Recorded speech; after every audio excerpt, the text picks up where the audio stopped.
folks, big show as always today. We got a lot of stories about Ferguson. We got a lot of stories about bad cops. We do actually have one story about a good cop. So hold for that after 28 minutes on bad cops, at least. So that's a little bit later in the program. And then I've got a great two fun stories about Republican hypocrites that you're going to love, including the guy who is really against gays getting married.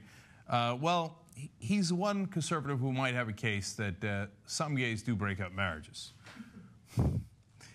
That's a fun story. It's a fun story about how his marriage got broken up by lesbians. Okay, so that's later in the program. Now, before I get to Ferguson, quick news update for you. I knew there was a reason I was pausing. David Gregory. Ladies and gentlemen, we got him. No, we didn't get it. Okay. No, but David Gregory has stepped down from Meet the Press and NBC News. He is gone. So earlier in the week, we told you about political reporting that was going to happen. What we didn't tell you in the middle of the week was we had read a story about how David Gregory was scrambling back from his vacation in Nantucket or wherever the hell he was, and to get back on and at the helm at Meet the Press. Wrong. Not getting back at the helm at Meet the Press ever again. Okay, Chuck Todd is taking over. So, look, when they announced Chuck Todd, NBC News said he has great insider credentials. I don't think that was the real issue at Meet the Press. I could be wrong about that. Anyway, Chuck Todd stepping down from his show at MSNBC. He switches a couple of titles at NBC. It's not really that interesting. What will be interesting is to see if he can actually hold any politicians accountable. That would be the correct path for Meet the Press.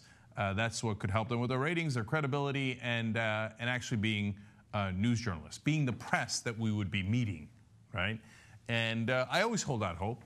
I don't know about optimistic, but I always hold out hope. So let's give the guy a chance and let's see how he does, okay? All right, so now we move on to Ferguson. Well, unrest again yesterday. Significant. Okay. What in the world is going on? Okay. I thought the camera was moving. Okay. All right, sad day. Unrest yesterday in Ferguson, Missouri, to say the least. We had significant, really an attack on the protesters by the police. I'm going to show you a video about that in a little bit. And there has been some developments in that. Over 50 people have been arrested since Sunday. On the first night, there was real serious looting and rioting, however you want to phrase that. But it was dangerous. There's no question about that.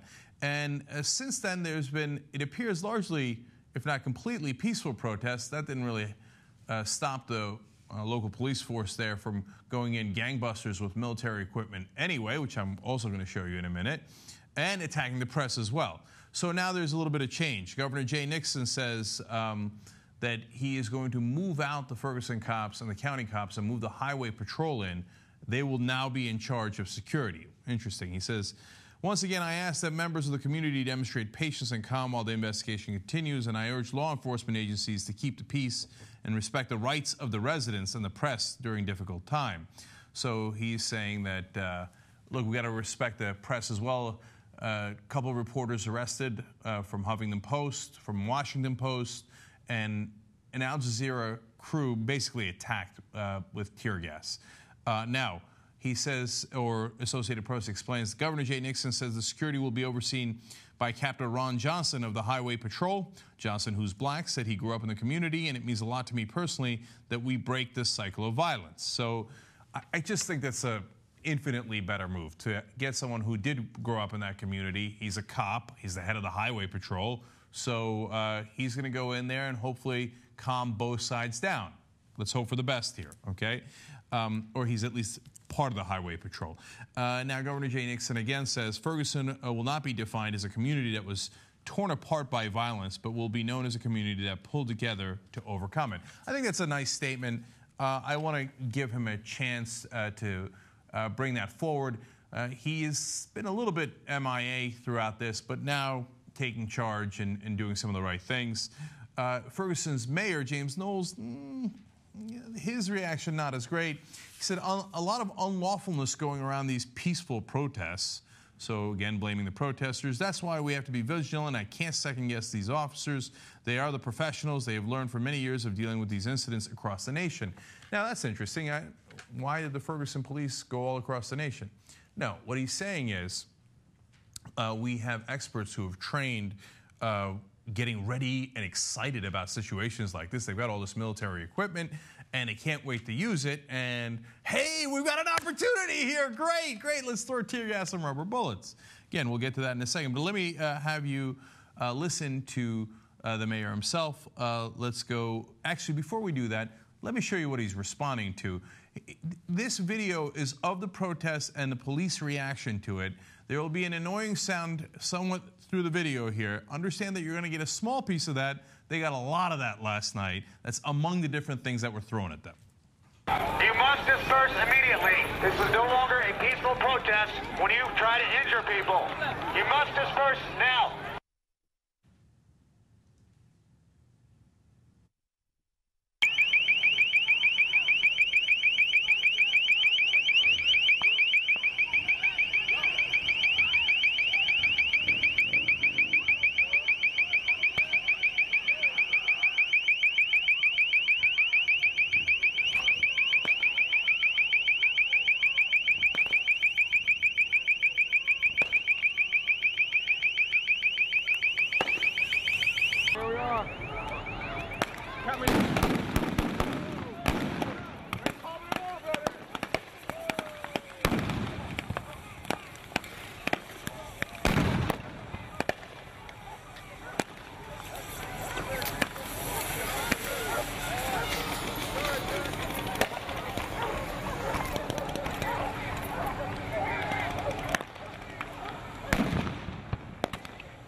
That war zone you were looking at is in Missouri.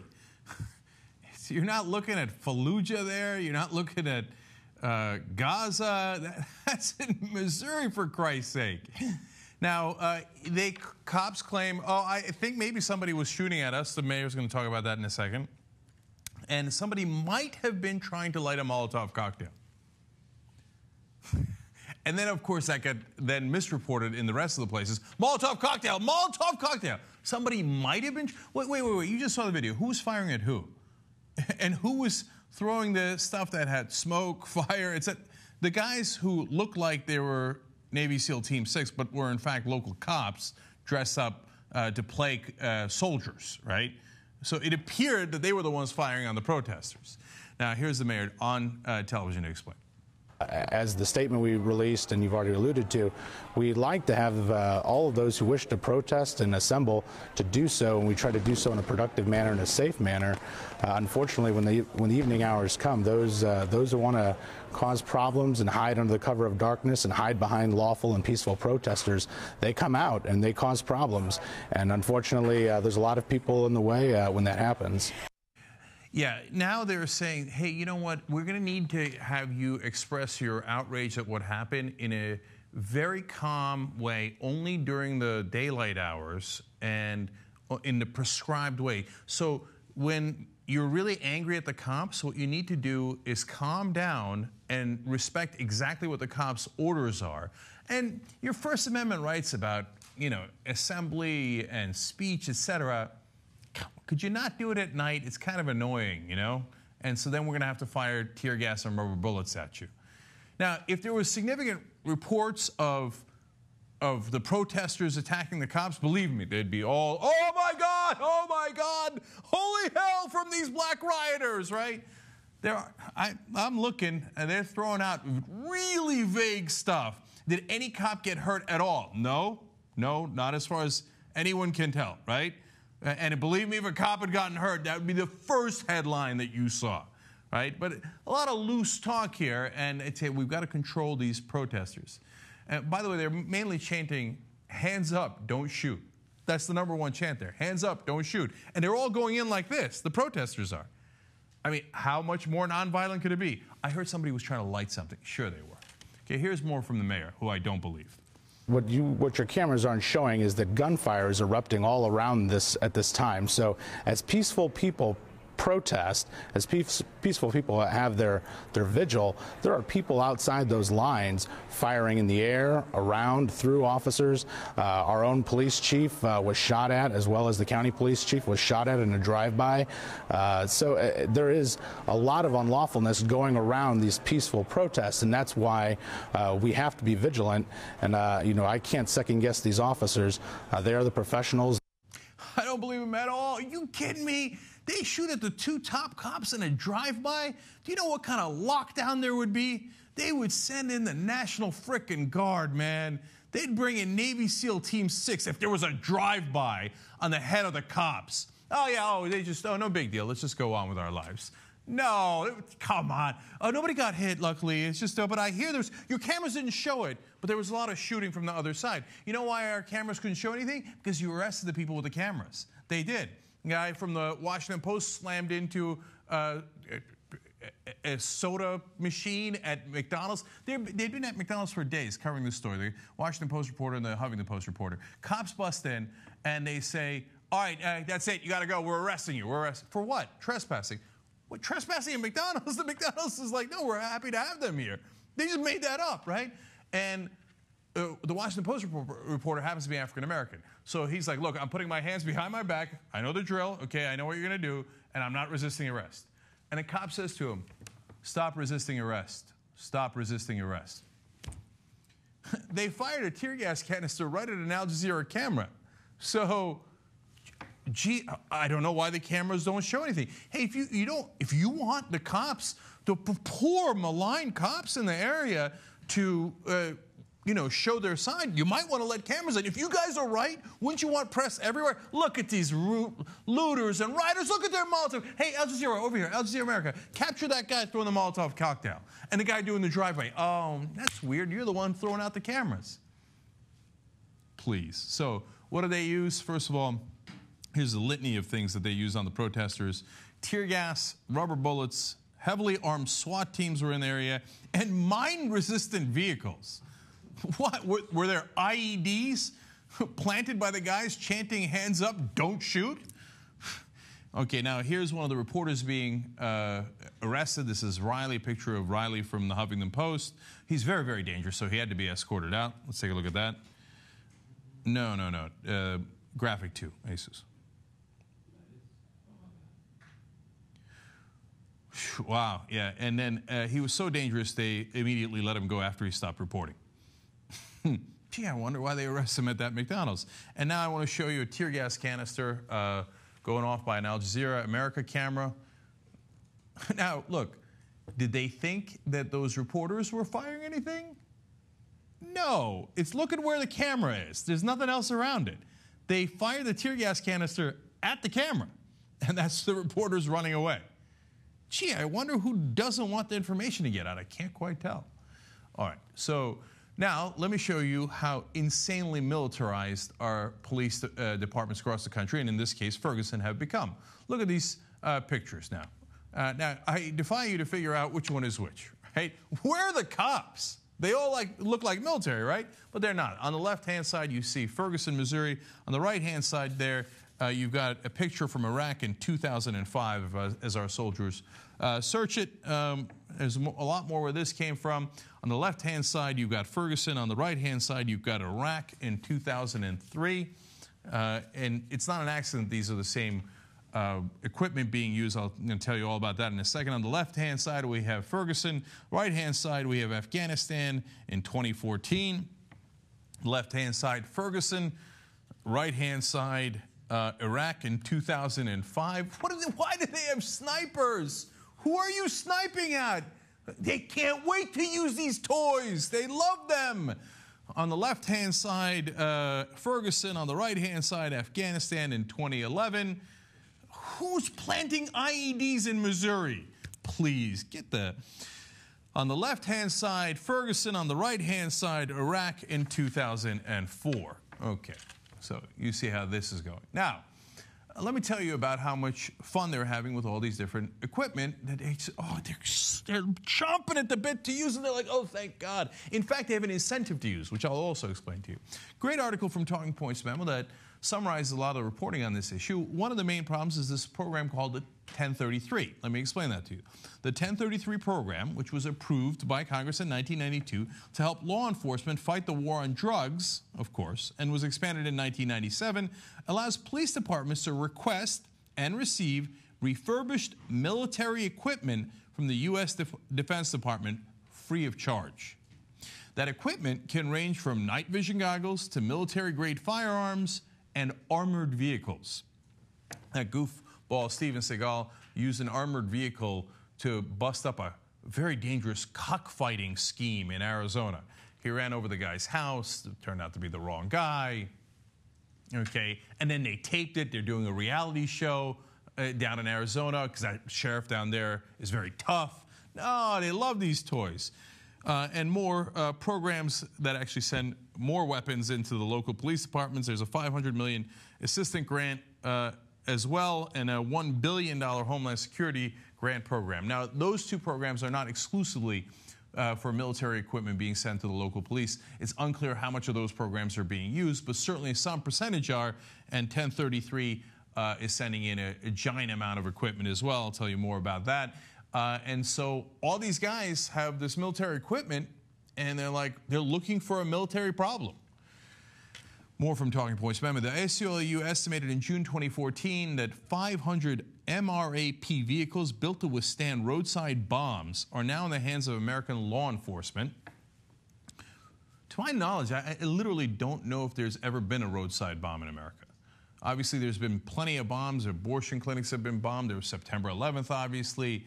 But an IED, we've got 500 of them, IED-resistant vehicles all over local law enforcement. I don't know that they literally ever come in handy. David Mostier reported for USA Today that Ferguson police had received 2 vehicles, a trailer and a generator, through the program in 2013. Newsweek reported Thursday that St. Louis County Police had been given 9 utility trucks and 2 cargo trailers since 2012. All those goodies to use.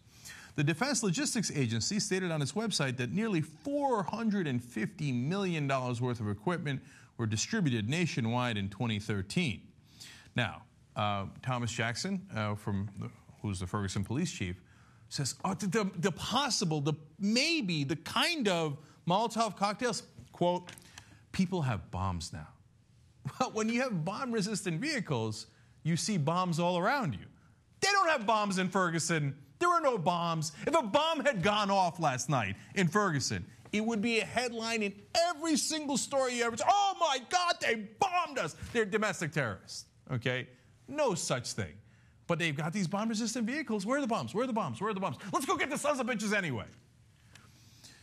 More from TPM. Departments are required to use the equipment, this is really interesting, that they receive within 1 year, which Dansky, who's an expert, said could actually incentive the use of the equipment even when it's unnecessary. Bingo. Now, if you've got all these goodies and they cost a lot of money and it makes you feel like a soldier in G.I. Joe and you want to play around with them and you have to use them within the year, oh my God, bomb over there, firing over there, black people there, let's go use them. And Senator Elizabeth Warren on this program very aptly put, she said, if all you have is a hammer, everything looks like a nail. Bingo. So thank God the local cops who clearly overreacted last night, to say the least, let alone the original shooting of Michael Brown in the first place, who had his hands up and was shot several times, have been removed, and the Highway Patrol is now going to come in and patrol instead. Let's hope that they do a much, much better job. By the way, the local police also say that they cannot release any information on the shooting, including the officer's name. Okay, maybe that's a little understandable. They were worried about his safety. But also, how many times Michael Brown was shot? Why can't you release that information? Why isn't that the most simplest thing in the world? And if it was a justified shooting, 2 days later, they came up with a story that, yeah, the officer was struck in the face and had to go to the hospital. Yeah, he did. There was swelling. Is there pictures? No. But yeah, it was really bad. And he reached for the gun. 2 days later. He reached for the gun. Sure he did. Yeah, that's what. He was shot when he was 35 feet away. At what point was he reaching for the gun? 35 feet away? Okay. How many times was Brown shot? No, I'm not going to tell you. I'm not. Whoa, I don't want you to know that because it's a lot.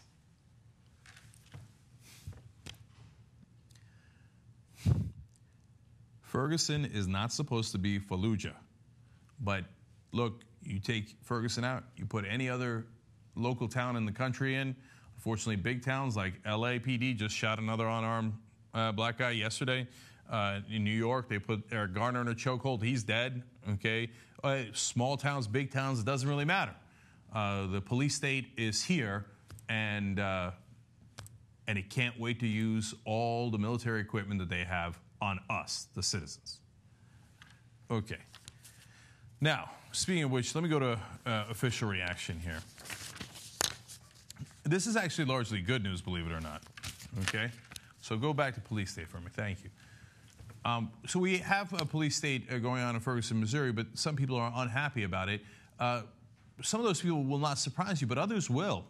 So first, let's start with the unsurprising. President Obama reacts. Today, I'd like us all to take a step back and think about how we're going to be moving forward. I also just spoke with Governor Jay Nixon of Missouri. I expressed my concern over the violent turn that events have taken on the ground and underscored that now's the time for all of us to reflect on what's happened and to find a way to come together going forward. So now's the time for healing. Now's the time for peace and calm on the streets of Ferguson. Now is the time for an open and transparent process to see that justice is done. Fired up, ready to go. Look, he's in a tough position. Of course, you got to tell everybody on each side to calm down. And you don't want the president riling people up. On the other hand, it looked like he was talking about a mundane resolution regarding a trade deal with Panama. Although I think he might be more animated about that. All right. Anyway, more correct but uninteresting words from our president. When something like this happens, the local authorities, including the police, have a responsibility to be open and transparent about how they are investigating that death and how they are protecting the people in their communities. There is never an excuse for violence against police or for those who would use this tragedy as a cover for vandalism or looting. There's also no excuse for police to use excessive force against peaceful protests or to throw protesters in jail for lawfully exercising their First Amendment rights. And here in the United States of America, police should not be bullying or arresting journalists who are just trying to do their jobs and report to the American people on what they see on the ground. Put simply, we all need to hold ourselves to a high standard, particularly those of us in positions of authority. Look, the one thing of note there is normally the way those statements go is, oh, it's regrettable what happened to the victim, but it's really important that you not do anything about it. Okay, hey, don't protest too vociferously, don't make the cops come after you, etc. That's normally how it goes. Here he flipped it at least, and he said, look, you know, it's incredibly important that there be no rioting and nothing that cross over the line to violence, but it's also really important for the police to act responsibly, those in positions of power and authority, to say, hey, wait a minute, we got to be careful here, not going after protesters in the press. So that's good. All right. Now, here comes the surprising part. Ted Cruz statements saying that, you know, we got to be careful here. Interesting. He said, reporters should never be detained if free press is too important simply for doing their jobs, referring to a Washington Post and a Huffington Post reporter, and even an Al Jazeera America camera crew that was hit with tear gas. He said, together we should all mourn the loss of life in Ferguson, Missouri, and work to keep our communities safe and free. Police officers risk their lives every day to keep us safe, and any time a young man loses his life in a confrontation with law enforcement, it is tragic. Pretty good statement. And he said, civil liberties must be protected, but violence is not the answer. Once the unrest is brought to an end, we should examine carefully what happened to ensure that justice is served. He's playing both sides a little bit there, but that's fair. I mean, obviously we shouldn't, no one wants the rioting or looting, which, by the way, happened only on one night, did not happen last night when the protesters were attacked. But I'm surprised at his emphasis. And then I read more. It turns out there's a lot of libertarian Republicans who are like, see, we warned about a militarized police, and we warned about government getting too big. Justin Amash, a very strident libertarian Republican, also coming out even much more forcefully than Ted Cruz and saying they've gone too far. And now wait till you get a load of this. Rand Paul with an op-ed, which was really kind of great. He said there is a legitimate role for the police to keep the peace, but there should be a difference between a police response and a military response. Exactly right. Now, he's going to blame some of it on big government, but he's a libertarian. I get why he does that. And by the way, in this case, he's right. The government is too big. That's why, all these hundreds of millions of dollars of military equipment poured into the police departments. They don't help. They hurt in cases like this.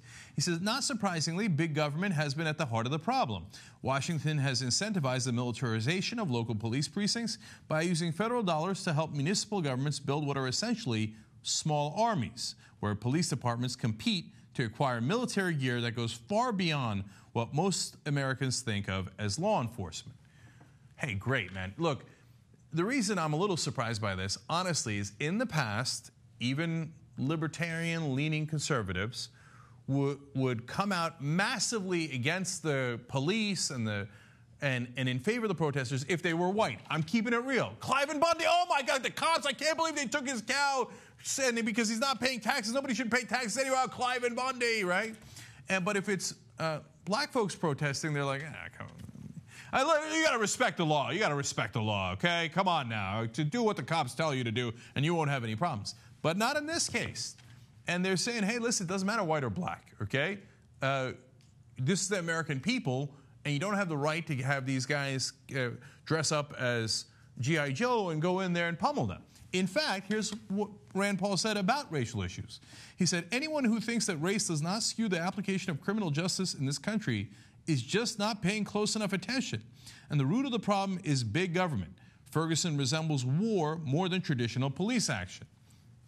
But he's not done yet talking about race. He said, given these developments, it is almost impossible for many Americans not to feel like their government is targeting them.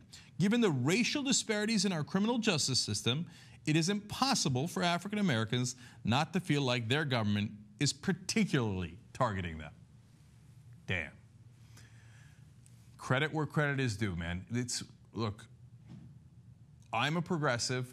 We've never hidden that. We talk about it all the time. But the point of this show is to tell you things as they objectively are to the best of our abilities, okay? I don't normally agree with Rand Paul. I certainly don't normally agree with Ted Cruz. But when he's right and he's done the right thing, you have to give him credit for that. That is going a lot further than a lot of Democrats have said. Look, I don't know that it's appropriate for Hillary Clinton to comment on this, but does anybody think that Hillary Clinton would have been, as forceful as Rand Paul was? But what if she gets criticized? Oh, now the Democrats have the disadvantage that no matter what they say, Fox News is going to attack. Oh, yeah, you see that? They're politicizing this, and they're going to turn it into, now it's racial, and you know how they are, trying to be victims, etc. And then they don't do that against Republicans. Okay, all that being said, Rand Paul did say this, and he is right, and I'm glad he's saying it. So, interesting day in America. Okay, out of this horrible situation, a slight silver lining where some Republicans are actually right about at least a couple of issues. Whoa. Okay. Now, let's go to the Republicans and conservatives who are not right. You knew this was coming. Okay, Ferguson, Missouri. We've got, the police attacking protesters last night. There's been over 50 arrests since Sunday. There was originally on one day some looting. And so, I wonder who Fox News and some of the more strident right-wing Republican conservatives are going to attack. Not the libertarians, who were very good on this issue. Well, Steve King is, of course, going to go out there and make a mess of it as he usually does. Congressman William Lacey Clay of Missouri apparently concerned about, quote, racial profiling in Ferguson, Missouri. Does this help within the investigation, or does this suddenly become a political football in the hands of the Congressional Black Caucus? It sounds like Lacey Clay is saying don't enforce the law. This idea of no racial profiling, I've seen the video. it looks to me like you don't need to bother with that particular factor because they're all appear to be of a single, of a single origin, I should say, continental origin might be the way to phrase that. But they're hyper intensive on that. I just reject race-based politics, identity politics. I think we're all God's children, and we all should be held to the same standard and the same level of behavior. What the hell is he talking about? So, first of all, he's seen the video. There's nothing wrong. Yeah, firing tear gas and rubber bullets at American citizens. I mean, they're from that continental origin, so it's okay. What's he trying to say with that? They're all from the same continental origin. Is he saying the cops are also black? Or is he saying, hey, we're all from North America, so what difference does it make? Come on, man. And he's all of a sudden, he's like, oh, what, are they saying don't enforce the law? Wait a minute, I thought you were the guy who claims to be in love with the United States Constitution. Have you read the First Amendment? I know you're not fond of education overall and knowledge and science and reading, but you could have at least read the First Amendment. Freedom of press, freedom of speech, freedom of assembly. All that seemed to have gotten abridged last night. I don't know. Couldn't get past the continental origin, so the rest of it ceased to interest me, of course. So then we go to even more amusing territory. We go to Sean Hannity. He's on his radio show here, and he's going to explain the interactions he's had with cops. Oh, okay, great. Let's listen. I don't know how you are when you get pulled over by a cop. I know how I am all the times. I don't want to hear your anti-cop diatribe today, Linda, because I can see it in your eyes. It's coming. But, when a cop pulls me over, I put my hands outside of the car. If I'm carrying a weapon, which I'm licensed to carry in New York, the first thing I tell the police officer is, officer, I want you to know I have a legal firearm in the car. First thing I say to the officer. He'll ask, where is it? And I'll say it's in my holster. He says, all right, just keep your hands outside. That's usually the protocol. And then he says, could I have your license and registration, please? Move slowly. And I often would even take my step out of the car, lift my shirt up so he could see where the gun is. And you handle it, yes, sir, no, sir. Writes me a ticket, yes, thank you, sir. And that's it. You battle the issue in court. That's really weird. It turns out the cops are nice to Sean Hannity. Wow. Okay, so when you have a multi-millionaire, he gets pulled over and who's fairly famous on television, and the cops are like, oh, okay, hey, how you doing? Sure. Oh, you got a gun? No problem, Mr. Hannity. You go ahead and keep that. Now, let's see how it plays out. If you were in Compton or East L.A., and you say to the cop, hey, Mr. Officer, don't sweat it, but I got a gun in here. Oh. Now, do you think they'd be like, oh, is it permitted? Oh, you have a permit. Oh, it's in your holster. Oh, great. Don't worry about it then. Yeah, that's usually how it goes down. Isn't this guy incredible? Even if you believe what he's saying, the inability of him to escape his own context. He's like, well, the cops are great to me. I'm a super rich white guy. So aren't they great to everybody? You really think that's... I think he does. I mean, I think to some degree he believes that if African Americans who were pulled over in Ferguson who say that the cops have been discriminating against them, harassing them for decades, if they had just been polite to the cops, none of this would have been a problem. If they had just said, hey, officer, no big deal, but I have a gun. I can't get over how stupid, ridiculous that sounds. Okay. By the way, this is the guy, all of a sudden, a lot of respect for authority and the government and the police. I remember when Cliven Bundy had to bring some run-ins with the police. Sean Hannity had him on his show all the time. Aren't the police and the government going too far, Cliven Bundy? Oh, that's outrageous what they're doing, right? When it comes to black people, all of a sudden, hey, bow your head. The cops are always right. Fascinating turn of events here. More from Sean Hannity. Now, I know there are some bad cops out there, but I don't think that's the majority of cops that are going to work every day thinking that they want to kill somebody. They want to get home safely. They want to serve and protect the communities in which they work. Most cops that I have known go into being police officer, law enforcement work, because they're kind of called to it. Like some people are called into teaching. Some people are called into the ministry. But there are some bad apples, bad priests. There are some bad ministers. There are some bad cops. But you can't taint the whole profession because of the actions of a few.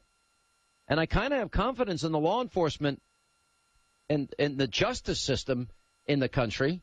And that is that if there's evidence and there's eyewitnesses and this cop went rogue somehow and lost it in St. Louis and that it's not as the police are saying, that the truth will come out. Can't stand the Justice Department run by Eric Holder. They can't stand big government on every other night. All of a sudden, when it's black people protesting, Sean Hannity's like, what? The government's great. I trust them. The justice system's wonderful. I absolutely trust them. But look, again, from his perspective, yeah, the cops are very nice to him, right? But Sean, that's the whole problem. Those guys, a lot of them, unfortunately, view their job as protecting you and not the guys at Ferguson. But you can't get that through your thick head. You think, well, look, how they react to me, a multi-millionaire guy, is probably how they react to everybody. How can you not see that that's not the case? It's because you don't want to see it. Now, more of this Fox News slanting. I love this. We got a screen capture here of a graphic that they put on Fox News. It's of Martin Luther King, and they direct this in their news alert to the protesters in Missouri for getting MLK's message. Protesters in Missouri turn to violence. Okay. I love when they use MLK as a pretense for make sure black people never do anything, don't protest. By the way, in this case, the protests for the 18th time today, okay, all have their hands up and they're chanting, okay, hands up, don't shoot. It's very similar to the civil rights protests, right? No, MLK would have hated those guys. Okay, you know how much MLK didn't like protests. Okay, but they're all turning violent. You tell me Fox News was around back then when the civil rights protesters were getting their skulls bashed in, they wouldn't be like violence in the streets. What are these black people doing out here? Okay, what are they doing? They made the cops do it. You know, somebody in the crowd was throwing a rock. I heard about it, right? You think they wouldn't have done that? Okay. Now let me tell you what Martin Luther King actually said. Here he is in 1963. He said, "You deplore the demonstrations taking place in Birmingham, but your statement, I'm sorry to say, fails to express a similar concern for the conditions that brought about the demonstrations. I am sure that none of you would want to rest content with the superficial kind of social analysis that deals merely with the effects and does not grapple with the underlying causes. It is unfortunate that demonstrations are taking place in Birmingham, but it is even more unfortunate that the city's white power structure left the Negro community with no alternative." It's almost as if he's speaking to Fox News through the ages and say, no, you knuckleheads, look at the underlying causes. That's the real problem. And please stop using Martin Luther King for your own depraved purposes. He did not agree with the conservatives at the time, and he certainly would not have agreed with you. So shut up about it already. All right, one last thing here. You can't leave Fox News on the issue of Ferguson without them bringing in an African-American to tell all other African-Americans that they're guilty. It's the go-to move for the right wing, especially on Fox News. So they found this guy, Kevin Jackson, who's the executive director of an organization called Black Sphere. All right, well, let's hear him out. Let's see if he's got a good point to make. Al Sharpton shows up yesterday. Many say, oh, he's just using his political opportunity to roll into a city like this. What do you say? Oh, there's no question. What's funny is the people protesting were here to begin with, and Sharpton didn't bring out any new protesters.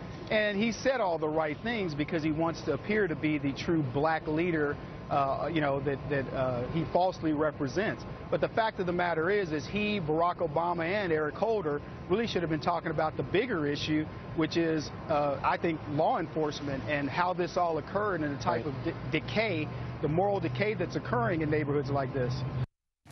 Okay, so you might have said, hey, okay, Sharpton coming in, getting some attention. All right, that's not. And he said the real problem is law enforcement. I was like, oh, okay, not bad. And then he said, well, of course, what I mean is the moral decay of black people. Yeah, that's the problem. Yeah. So first of all, on the whole Sharpton coming in stuff, right? I don't know what his motivations are, and I don't care. But I think Sharpton should come in. I think everybody should come in. I think that protest should be 10 times larger. It shouldn't be just the people of Ferguson. I think people from nearby areas, and even if they're not from nearby areas, should come and protest. It's an American protest. It's all of us protesting, saying, will you, for the love of God, treat these people fairly? It's not a protest about the moral decay of black people. What it is, if you got a guy like this and you found the one guy in Missouri who's black and is willing to give you Sean Hannity and Fox News' talking points. So, okay, here's more of this crap. So you think the big picture is not so much the incident which needs to be examined, it is what's going wrong in the inner city. From a member of somebody who lives right in that area. He says police here are angry and people here are angry and frustrated. There needs to be justice. If you find a single person in the community who trusts the police, that is like finding a four-leaf clover. What do you do in a community where the feeling is like that? Well, that's absolute nonsense. People do trust the police. There are many, many more instances of the police doing great things in not only the black community but across the nation. And you get an incident like this where we don't even know all the facts and everybody's automatically jumping to the conclusion that the police have done something wrong. I don't know whether that's the case or not. What I can tell you is I would ask the folks in black neighborhoods, would you rather the cops not be here or would you rather they be here to protect you? Everybody trusts the police. That's why they're all out protesting the police. I mean, come on, man. Look, you can say, hey, he has a different opinion. Okay, he happens to be conservative. Well, he's whatever, right? No, but you can't say that the local community trusts the police. That's a lie. They obviously don't trust the police. That's why they don't believe the version of the events that the police say, which, by the way, is not that helpful to the police anyway. They're like, oh, there was kind of a scuffle, and then we shot the guy from 35 feet away. And all the other witnesses say his hands were up, right? And so, and people are angry. That's why they're in the streets. And this guy says, no, everybody loves the police here. Sure, yeah, no, I know. Cops are always right. White people are always right. It's always the moral decay of black people that's the problem. Have I done my job right? Who's going to pay me today? Who? All right, more from this guy. And you also say the role models, you said it's too bad it's not Clarence Thomas and it's too bad it is Snoop Dogg. Right. Well, my point there is that we've gotten to a point in the black community where we're idolizing the wrong people. And, you know, here again, here's a neighborhood that says, kill the police. And when at the very, you know, we're the black neighborhoods, and I happen to live in a black neighborhood here in St. Louis, we're the ones who need the police protection. So we're doing things opposite because, quite frankly, I think liberalism has sort of led us to this opposite way of thinking. And you should be exalting people like Clarence Thomas and many others that are out there fighting the good fight. Yeah, this guy's really connected to the black community because every African American I know is like, God, Clarence Thomas does not get his due. They're just such big fans of Clarence Thomas. He nailed it, man. This finger on the pulse, this guy, okay? And then he said, the community is out here saying kill the police. How many times is that now that he's blamed the community that he's theoretically from, right? I don't know where Black Sphere, that he's the executive director, gets their money from. I don't know what his motivation is. I don't care, okay? But I know why he was brought on Fox News and asked those leading questions. So he could blame the community, et cetera. Kill the police. Well, no. The whole issue started because the police killed them. That's how the issue started. And this guy comes out here, it's the community's fault for chanting that, and it's their moral decay that's the problem. Have I done a good job? Have I done a good job? You know what? Just throw in one more agreement with Elizabeth Hasselbeck, and you'll have nailed it. Go ahead. Kevin, do you think it matters in terms of the police force staff being reflective of the community there? You know, have a community where 2/3 of it is black right now, as the numbers show, but only 3, I believe, officers are black, as recently reported. Well, it's a great point, Elizabeth. I think there's 53 cops on the force here, and 3 of them happen to be black. And if you were to use that logic, you think that there'd be no black people in Ferguson. If there's a bad, if that type of a ratio. So the fact of the matter is that, look, if the police are here to protect you and they're doing a good job, who cares what color they are? Yeah, but they're not doing a good job. That's why they're protesting against them. See, killing an unarmed black kid would not be called a good job, right? And it's certainly not being called a good job now. Oh, but Elizabeth, that's a great point. God, you're so right. Every one of you on Fox News is so right. How are you guys so right all the time? Have I mentioned how wrong black people are? Yes, you did. Thank you for that important report from on the ground in St. Louis. Okay, I got to take a break. Let's come back. I will give you one good cop in the country and then a couple of funny political stories. Come right back. That was a segment from hour one of the show. Now for the better hour, the second hour. Drums. You can get the whole show on TYTnetwork.com.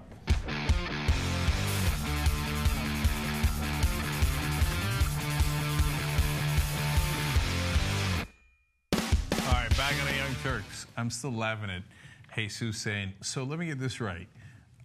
You can't play defense on fast people, and you fuck up a certain percentage of the games all by yourself, but you're the second best player on the Young. Al Belso says, I don't care. I take J.R. Jackson on my team any day. Defense wins championships. Good point, Al. And that's why I love having J.R. on my team. He's got the prettiest shot. He looks so good shooting. Steve has the ugliest shot. He looks miserable shooting. Okay. I love when we talk about TYT basketball. Yeah, isn't that really great?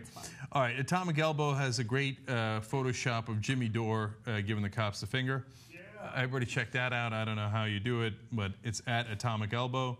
Mr. Progressive says about all the Ferguson stuff, this is not the America that I love.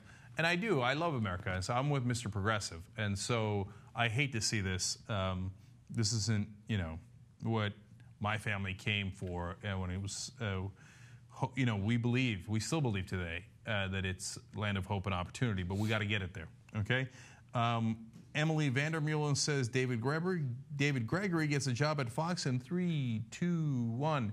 Maybe, Emily, maybe. Maybelline. More likely CNN. He's very good friends with Jeff Zucker, and they're in discussions right now. And he's already been seen chatting up Jeff Zucker at CNN, who runs CNN. Because, look, if there's one way you're going to fix CNN, it's by bringing David Gregory. Good luck with that. Okay. And last thing is... Oh, by Edwin. I knew I wanted to say. Edwin Umana, who's actually here and helping us with the show, but he wrote, we're the revolutionary teabaggers who are always looking to take up arms against authority. Here's your opportunity. Go nuts. Mm-hmm. You sound like Jimmy Dore there, Edwin.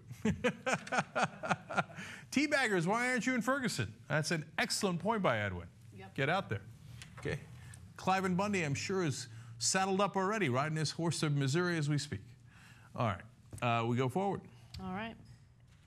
More than 10 people were arrested during protests in Ferguson, Missouri on Wednesday night, and 2 journalists have been arrested as a result of that. Now, to give you a sense of why protesters are so angry, of course, they're upset with the lack of transparency. They want to know who the shooting police officer was. Anonymous has released details on who they think it is. However, the police department denies that that's the individual. I don't want to release the name of that person unless we're 100% sure that that's the person that we're talking about. However, the police chief of Ferguson, Thomas Jackson, did release a statement giving protesters a little more information about what happened, although it did not help the situation anymore.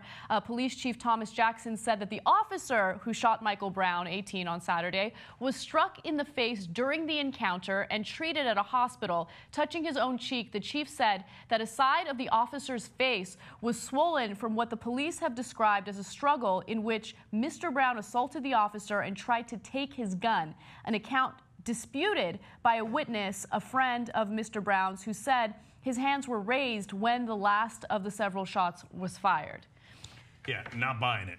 Okay, you telling me that the guy struck an officer, Michael Brown struck an officer and tried to grab his gun, and it took you how many days now? 4 days? 5 days? How many days has it been? 4 days for you to come up with that story?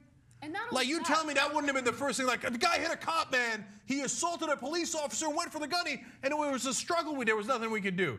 That took you 4 days to come up with. Get the... And based on what the shooting police officer originally said, he shot at Michael Brown when he was 35 feet away. So how much of a threat was he when he was 35 feet away? That's the cop who said he was 35 feet away. So was he still grabbing for your gun 35 feet away, or you were just pissed and wanted to shoot him and kill him? Right.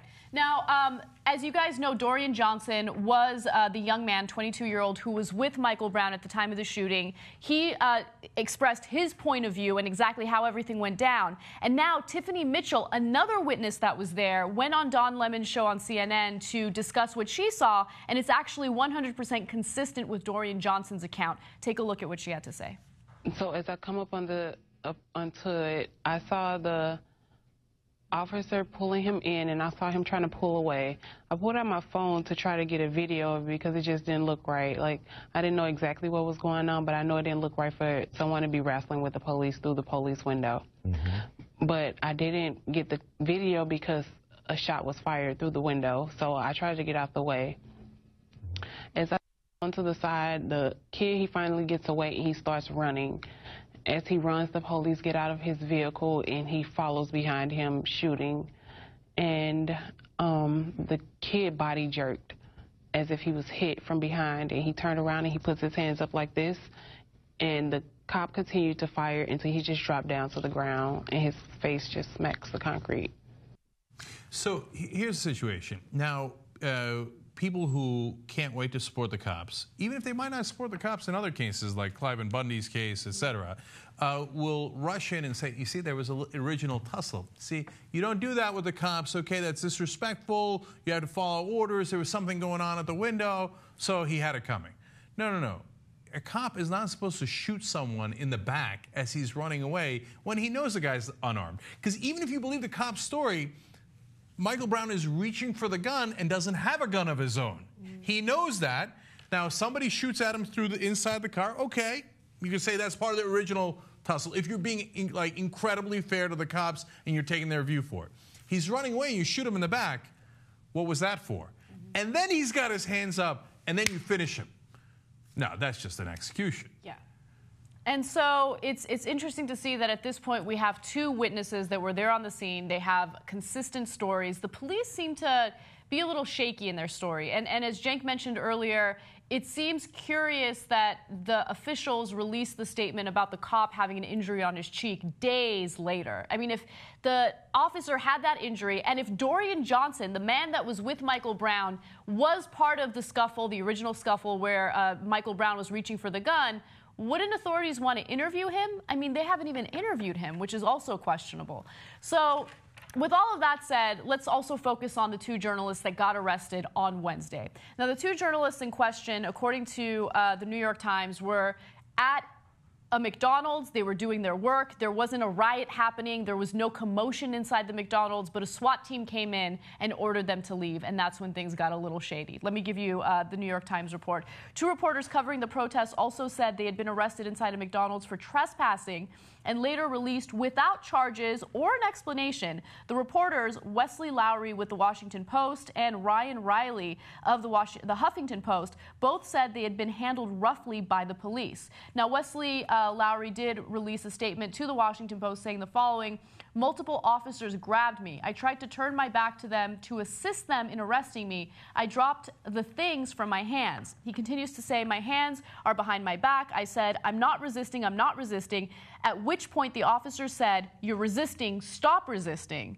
That was when I was the most afraid, more afraid than of the tear gas and rubber bullets.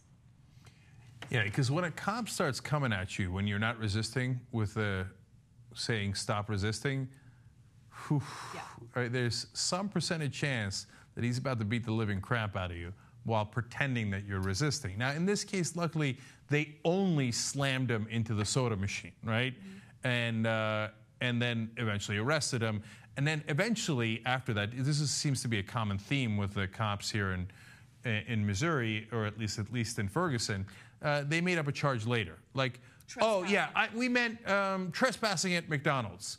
The McDonald's was happy to have them. They've had them for days now. The press has been there working and eating at McDonald's. They were paying customers, exactly. Right. Now, if you don't want to take our word for it or the journalist's word for it, we do have video of the arrest, so you get a sense of what the environment was like. Take a quick look. Stop videotaping. Let's grab our stuff and go. Someone right to videotape you, sir? Hurry up. Let's go. Please don't leave her with me. Let's go. You see me working. please do not tell me not to use my personal Time to go. right, Let's and go. Please not wave a gun at me. We're down to about 45 seconds. Let's go. Let's go. Let's go. We don't have time to ask questions. Let's go. Close. Can I move my car? You can move your car if your car's out here. Let's go. It is. That's what I was asking. You didn't have time to answer it? Let's go. Just being mean. Let's go. I'm working on it, sir. Let's go. There's a door over here. I know where the door is. Let's go. I'm going to watch this. Let's go. You can move. Let's go. Move. Sir, please. Let's move. Let's move. Sir, Let's move this way. Here's the door. Okay, now, here's an important part of this. There was no unrest at the McDonald's. Exactly. Nobody called the cops, hey, we got an issue at McDonald's. What the cops knew was that the press was centered in that McDonald's while covering it. That's why they went into the McDonald's.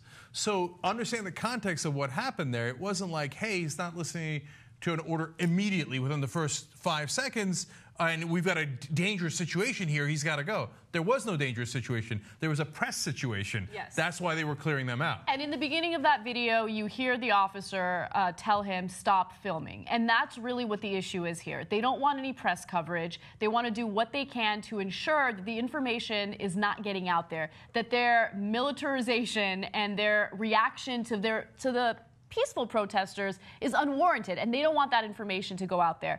Now, we do have Ryan Riley talking about the situation, and let's hear from him. He did a press interview that gives you more details about what happened. It was madness. So originally the SWAT officers walked through, and I took a couple of photos at that time, and they talked to the manager, who then basically. They decided to leave, and then they reversed course, came back, and decided that they're actually going to shut down the McDonald's, and asked everyone to leave. So they asked us to be unpacking up our stuff. Evidently, I was not moving quickly enough for them to like. And and at which point I was given a countdown. I was told I had 45 seconds, 30 seconds to pack up all of my stuff and leave. At which point.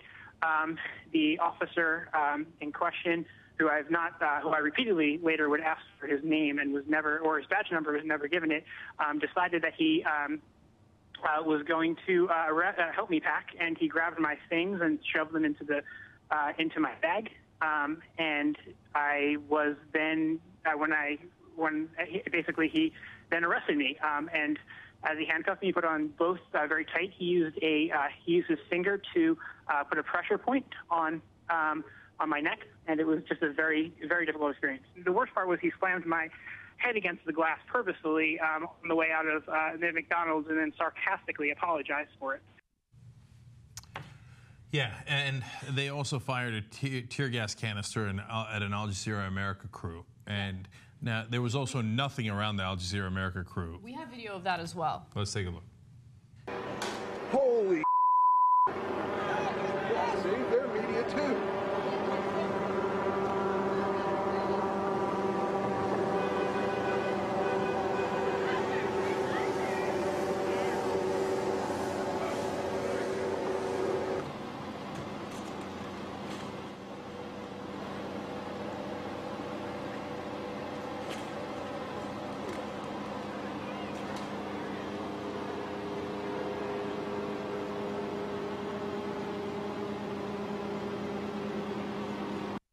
That's amazing. Okay, so I love the ending of that because, first of all, it's super obvious that there's no one around them, there's no danger. It's also super obvious that they're press. Right, yeah. And they fire the tear gas canister there to drive them away. But these knuckleheads, they're like, well, that's not quite obvious enough. Let's go turn the camera down and put the lights down so that the whole world could know we don't want the press filming anything here because we're the ones doing things wrong. Yeah, it's a violation of freedom of the press, and it's also a form of intimidation. Don't try to report on the facts. We're going to go after you. We're going to use tear gas. We're going to use the weapons that we have, and we're going to mess with your equipment. And by the way, it's also an admission of guilt. Now, if they thought that the protesters were rioters and that they were really attacking the cops as they claim, right? Well, wouldn't you want that camera shooting it? Of course. To back you up? You'd want to document it. Right, and you'd want to be able to find the criminals who were shooting at you that they got on tape and then arrest them later, right? Or maybe there was nobody shooting at you. That's why none of you got hit, none of you got injured, because they were peaceful protesters. You guys were the ones firing rubber bullets for almost no reason at all, and tear gas and all the other things you did, and you brought your IED-resistant military, vehicles in there. Shockingly, no one blew up your vehicles because it's a peaceful protest in America in the middle of Missouri. Yeah, so city officials are asking protesters to not get together after nightfall because they're worried that that's when the violence breaks out and that's when, the rioters will go out. Yeah, exactly. And that's the thing. I think the city officials, including the mayor, should focus their attention on the local police force and also the SWAT team there because obviously they're using excessive force and they're the ones that are provoking the violence that's taking place. So luckily, the highway patrol has been called in, and they're going to take over now. And the local cops are going to get moved out.